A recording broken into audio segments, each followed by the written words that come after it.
Good evening, my friends. Today I have some good news. I have good news. How beautiful upon the mountains are the feet of those who bring good news. And this news I have today, I just want to share again. Um, I mentioned this the other day, but you know, I've been under this cloud, right? This dark cloud that has been following me around and making me think um, like I've gotten discouraged, you know. And just over the last few days, I've been really getting, actually, it started about a week and a half ago, but just really getting encouraged about the Lord and Him acting and doing great things still in our midst, in the earth, working salvation in the midst of the earth, making Himself known like He has in the days of old. And I'm holding on to it.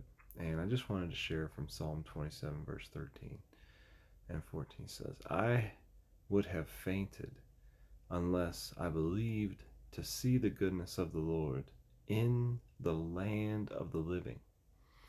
Wait on the Lord, be of good courage, and He shall strengthen your heart. Wait, I say, on the Lord. And, over the last however long it's been, I don't know, maybe the last year or something, since I got disappointed or disheartened by the things that I seen going on in the world, I started thinking like, okay, hey, maybe it's just it's the end game. I'm just waiting for Jesus to come back. This is it. There's nothing else really to look forward to besides Jesus's return. And I'll be honest, it really was disheartening and bringing me down. And it was contrary to what I had hoped for and believed based on what the Lord had led me or showed me at different times. And um, it just didn't make sense. But I was trying to accept, like, you know what, it is what it is, right? Like, if the end is here, I just have to accept that, you know, I'm not going to see really any good things in this world because the day of the Lord is darkness, not light. Darkness, not light. It says in Amos, woe unto him that longs for the day of the Lord. So if we're in the day of the Lord, it's going to be darkness and not light.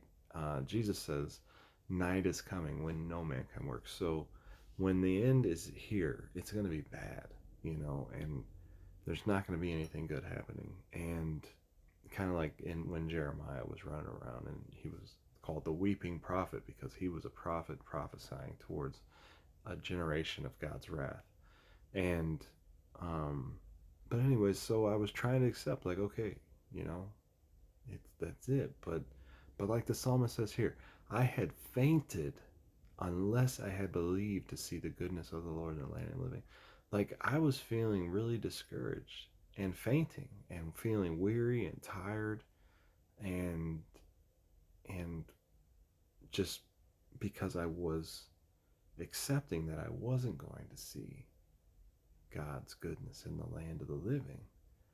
But it really was bringing me down. And now that I've started to hope and believe and have faith that God is going to do something good in our generation, um, it's rejuvenated my strength, and it's put me at a place where I'm going to continue to fight. And like it says here, wait on the Lord, be of good courage, and He shall strengthen your heart. Like, when I begin to anticipate and stand in faith and, like, not shrinking back, and I'm not throwing in the towel, and I'm just going back to war, you know, um, by faith, and it really has strengthened my heart. And I'm waiting on the Lord. I'm just going to continue to believe and not pay attention to what I see. So, like the psalmist says here, if you don't believe that you're going to see the goodness of the Lord in the land of the living, you're going to faint. You're going to be weary. You're going to lose strength. But believe that you're going to see his goodness and be of good courage, and you will find strength. Amen.